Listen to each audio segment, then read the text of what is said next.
Ramai juga yang tanya saya, waktu kita solat sunat sebelum subuh ni, surah apa kita nak baca selepas kita membaca suratul Fatihah? Soalan ni di antara soalan yang paling kerap ditanya. Ketika masuk waktu subuh, sebelum kita mendirikan solat fardu subuh, kita disunatkan untuk mendirikan solat 2 rakaat. Ianya dikenali sebagai solat sunat fajar atau juga lebih dikenali sebagai solat sunat sebelum solat subuh. Solat ini dikerjakan apabila masuk waktu sebelum daripada kita kerjakan solat fardu subuh. Itu yang pertama. Yang kedua, kelebihan yang ada pada siapa-siapa yang melaksanakan solat sunat fajar ini, dalam satu hadis yang diriwayatkan oleh Imam Muslim, kata Nabi SAW, raka'atal fajri khairum minad dunya wa ma fiha. 2 rakaat sebelum subuh, 2 rakaat solat fajar ini lebih baik daripada dunia dan seluruh isinya. Dapatlah kita ketahui bahawasanya kelebihan solat sunat fajar ini sangat-sangat besar, sehingga kan baginda Nabi SAW tidak pernah meninggalkan solat sunat fajar. Bahkan ketika Nabi musafir pun, Nabi turut mengerjakan solat sunat sebelum subuh ini.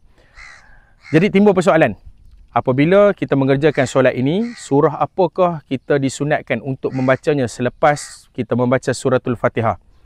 Sebelum menjawab pertanyaan ini, kita kena tahulah bahawasanya surah selepas kita membaca Fatihah itu hanya dihukumkan sebagai sunat sahaja. Sekiranya kita hanya baca ketika qiyam, kita berdiri, kita hanya baca Fatihah, kemudian kita rukuk, begitulah juga seterusnya pada rakaat seterusnya, maka solat tetap sah kerana surah selepas membaca Fatihah ini tidaklah wajib.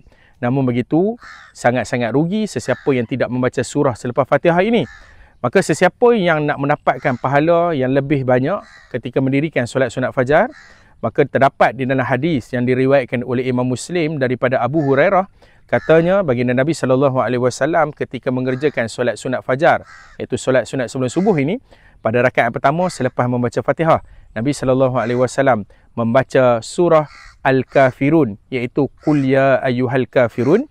Manakala pada rakaat kedua, baginda Nabi SAW membaca surah Al-Ikhlas, iaitu selepas membaca Fatihah, Nabi membaca surah Qul huwallahu ahad. Maka menjawab pertanyaan, surah apa yang kita dituntut untuk membaca selepas baca Fatihah? Maka pada rakaat pertama surah Al-Kafirun, pada rakaat kedua surah Al-Ikhlas. Sebelum saya mengakhiri pertanyaan ini, maka saya membuka peluang kepada semua penonton, bagi sesiapa yang masih ingin menyertai program sekolah saya. Kami buat satu program kempen, seorang sumbang RM10. Kami menyasarkan sebanyak 5,000 orang untuk menyumbang bagi segala dana aktiviti program kami sepanjang tahun 2025. Saya sangat membesar hati mengucapkan jutaan terima kasih kepada semua yang turut menyumbang dengan kadar nilai seikhlas hati. Saya mendoakan moga-moga Allah membalas segala ganjaran kepada semua para penyumbang tersebut. Moga-moga memberi manfaat dan kefahaman.